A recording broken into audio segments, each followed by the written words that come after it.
Bonjour Mathieu Noël. Bonjour à tous. Mathieu, le travail le dimanche, a priori, Jean-Michel était pour jusqu'à ce que ça tombe sur lui. Oui, il suffit de le regarder, Maxime.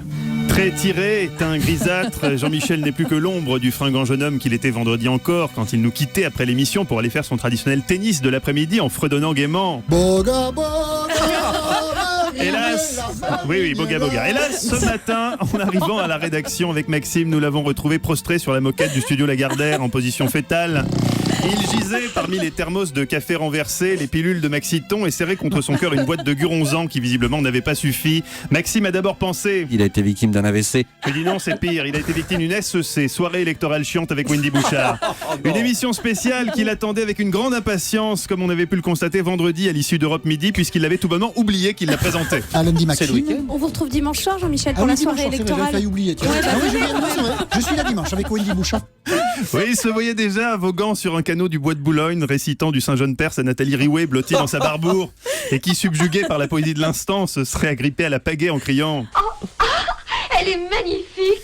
Bref, un dimanche habituel pour Jean-Michel. Malheureusement, Fabien Amias, le patron d'Europe 1, en avait décidé autrement. Et quand Jean-Michel lui avait suggéré que la soirée des régionales, ça serait bien que Wendy la présente, Toute seule? Fabien lui a dit non, on a besoin de ton expertise. Merde. A pensé Jean-Michel, qui néanmoins, en grand pro, a accepté d'annuler tout son programme du dimanche. Exit le déjeuner à l'Ambroisie, le tennis au Racing et le gommage au caviar au Spa des 5 Mondes. Tant pis.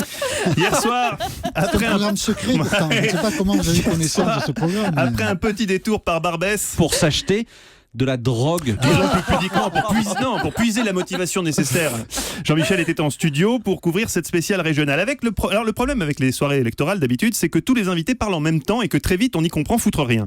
Un écueil qu'a bien su éviter Jean-Michel durant, disons, les 8 premières minutes de l'émission, quand les invités n'étaient pas encore arrivés. Après, en revanche, malgré la poigne de fer de Jean-Michel, ça s'est un peu gâté. 4 ans du pouvoir socialiste, le Front National explose. Oui. Ça vous a pas échappé non plus. Occupez-vous de vos problèmes sur les questions. Écoutez, C'est un quand même jour, très est-ce que paradoxal. les gens de l'UDI sur les gens de l'UMP?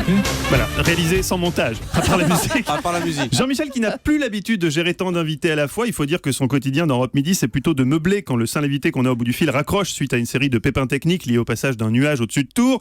Dans ces cas-là, en tant qu'encoreman, vous avez deux options. Soit vous prenez un autre auditeur, soit on vous fait signe en régie qu'il n'y a pas d'autre auditeur et donc vous brodez, quitte à discuter avec vous-même. Patrice, hein, en tout cas, votre rêve d'égalité, c'est pas tout de suite. Hein.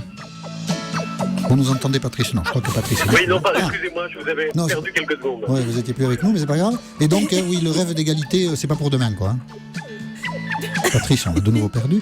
On l'a de nouveau perdu, voilà. Donc avant d'appeler le 3921, vérifiez bien qu'il n'y a pas de nuage au-dessus de vous, hein, ça nous fera gagner du temps. Autre problème auquel est de plus en plus souvent confronté Jean-Michel, l'insolence des invités et de certains auditeurs qui n'hésitent plus à renverser les rôles en lui posant à lui des questions. Connard?